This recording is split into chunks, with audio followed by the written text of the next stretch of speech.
I'm a girl, 21 years old, on my way home.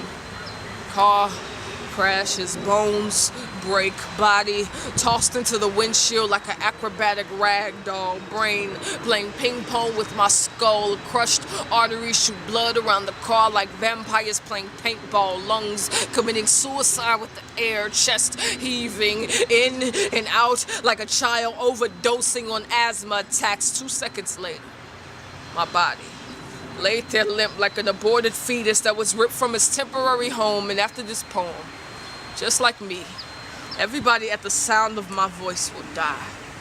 I had to realize the hard way that death, he has no age. He takes no fun in catching up to those who already expect his arrival.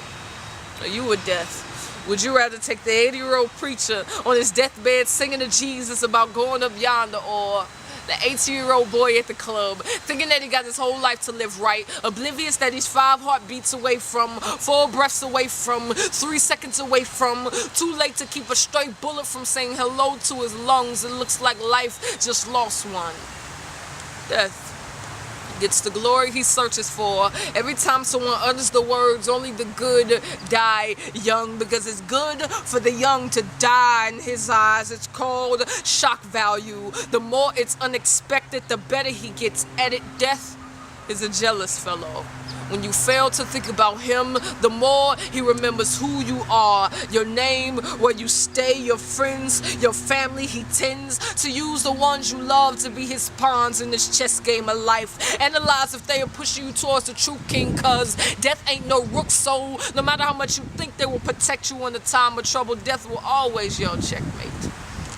You can treat life like a tic-tac-toe if you want to, making you the X and turning God into a 0, Xing out every opportunity you have to live eternally. Eventually, those X's will connect like Connect 4 and blow up in your face like Battleship. But some of you just might have to die to realize life ain't to be played with. So start thinking about your funeral.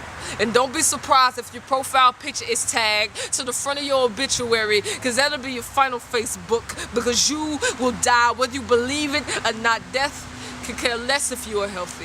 You can jog and eat veggies and go on diets till your face turns green, but it's a fallacy to think that low calories will stop an undetected aneurysm from exploding in your brain while you sleep.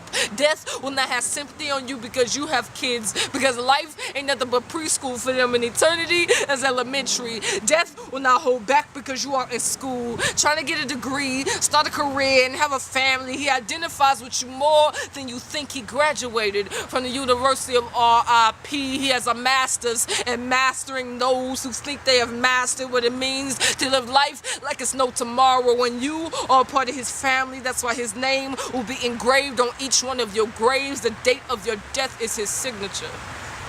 I know you probably think you would be married with children. I know you think your parents are supposed to die before you. But the fact of the matter is, 155,000 people die every day. That's 6,461 people an hour, 108 people a minute, and 2 people per second. That means that the clock inside your chest is ticking, and only God knows what time it is. Wake up, because your ignorance is committing your suicide.